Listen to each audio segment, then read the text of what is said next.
Badan Kepegawaian Daerah Banjarmasin bekerja sama dengan Badan Narkotika Nasional Banjarmasin kembali melaksanakan tes urin bagi aparatur sipil negara di lingkungan pemerintah Kota Banjarmasin.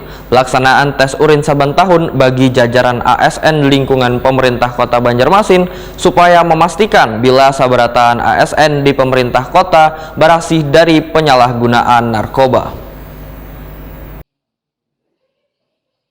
Badan Kepegawaian Daerah Banjarmasin bekerjasama dengan Badan Narkotika Nasional Banjarmasin kembali melaksanakan tes urin bagi aparatur sipil negara di lingkungan pemerintah Kota Banjarmasin.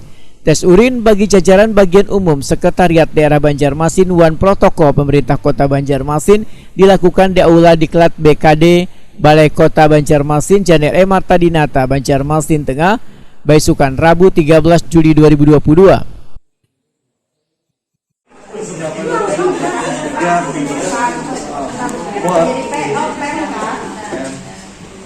Agus tadi kan ada Agus ke mana lagi? Sudah. Iya, tapi kan ada keterangan ini.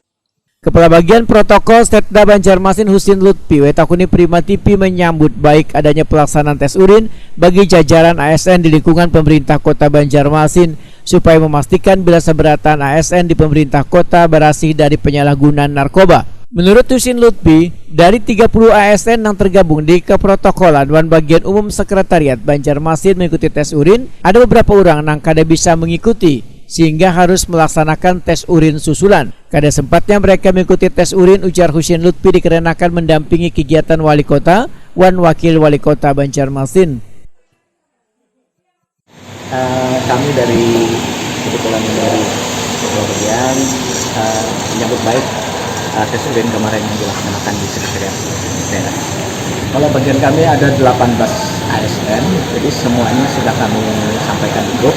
Pada saat itu juga mereka pas sudah sampai di grup langsung melaksanakan tes urin. Alhamdulillah, mudah-mudahan tidak ada yang terindikasi. Dari kemarin tes urin, mereka itu mendampingi acara Pak Wali Kota dan Pak Wakil. Jadi mereka pada saat pelaksanaan tes sedang melaksanakan tugas di tempat acara. Nah, setelah acara selesai mereka langsung datang melaksanakan tes urin. Berikutnya mereka kembali lagi ke tempat tugas. Insya Allah semuanya laporan dari staf mereka itu semua. Husin Lutfi menambahkan, tes urin ini wajib dilaksanakan saban tahun agar ASN di pemerintah Kota Banjarmasin kada ada yang menyalahgunakan narkoba.